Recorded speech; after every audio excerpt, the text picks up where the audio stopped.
अस्सलाम वालेकुम 7 क्लास, कैसे हैं आप सब? होपफुली आप सब ठीक होंगे। तो चैप्टर 2 स्टडी कर रहे थे, क्वेश्चन नंबर 3 जिसमें फ़ाइल, इमेज और एप्लीकेशन और सिस्टम सॉफ्टवेयर हमने स्टडी कर लिया था। इंटरटेनमेंट सॉफ्टवेयर, एजुकेशनल सॉफ्टवेयर, इसका आंसर पेज नंबर 20+31 पे है। उसके बाद वर्ड प्रोसेसिंग एंड स्प्रेडशीट क्या होती है, इसका आंसर पेज नंबर 30 पे है। तो हम इंटरटेनमेंट सॉफ्टवेयर और एजुकेशनल सॉफ्टवेयर पे आते हैं। पेज नंबर 20 ओपन कर लीजिए। सॉरी, इंटरटेनमेंट सॉफ्टवेयर का आंसर पेज नंबर 29 पे है। Entertainment software are develop to entertain user, किसी भी यूज़र को इंटरटेन करने के लिए इस्तेमाल होता है। Computer games are the most popular types of entertainment, यानी गेम्स आप खुद को इंटरटेन करने के लिए खेलते हैं तो वो एज अ इंटरटेनमेंट सॉफ्टवेयर है। User can play cricket, fly jet, battle with monsters, run favourite music and videos while using this software. Entertainment यानी अगर आप गेम करें तो वो एज अ सॉफ्टवेयर होगी ना, तो वो आप उसे इंस्टॉल करते हैं अपने कंप्यूटर में। विंडोज़ मीडिया प्लेयर, स्पोर्ट, इनमें से आप 2-3 नेम कर लीजिएगा। तो इंटरटेनमेंट सॉफ्टवेयर बेसिकली यूज़र को इंटरटेन करने के लिए इस्तेमाल होती है।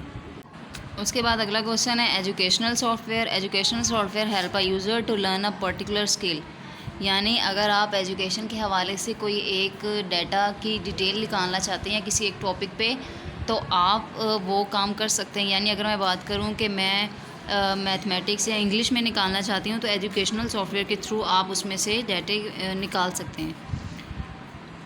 दी software are use for helps and guidance in different subjects such as mathematics, English, science. तो educational software basically as a reference के तौर पे भी कह सकते हैं, हम इस्तेमाल करते हैं। जैसे अगर मैं अरेबिक की बात करूँ तो आप बुक्स वगैरह निकाल के अपने कंप्यूटर से या किसी वेबसाइट से या वैसे ही निकाल के आप उसमें नॉलेज की बातें हासिल कर सकते हैं।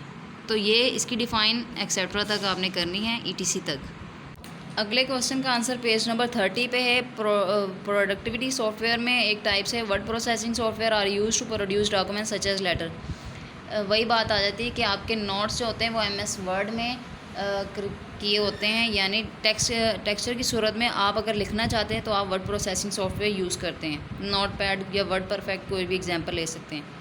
इसी तरह स्प्रेडशीट है, अगर आपने कोई अपना रिज़ल्ट कार्ड बनाना है तो आप स्प्रेडशीट के थ्रू आप उसमें नंबर एंड फार्मूलाज लगा के रोज़ कॉलम की सूरत में वो लिखा जाता है ना, तो आप उसमें लिख सकते हैं। जैसे MS एक्सेल इसकी बेहतरीन एग्जांपल है, जहाँ पे आप अपने रिज़ल्ट वगैरह रेडी करते हैं या कोई और ऐसा काम जो मल्टीप्लिकेशन यानी इस तरह से मैथमेटिकली वर्क हो, वो आप वहाँ पे कर सकते हैं। ठीक है, ये दोनों क्वेश्चन आपने अच्छे से स्टडी कर लेने हैं। ओके जी, अल्लाह हाफिज़।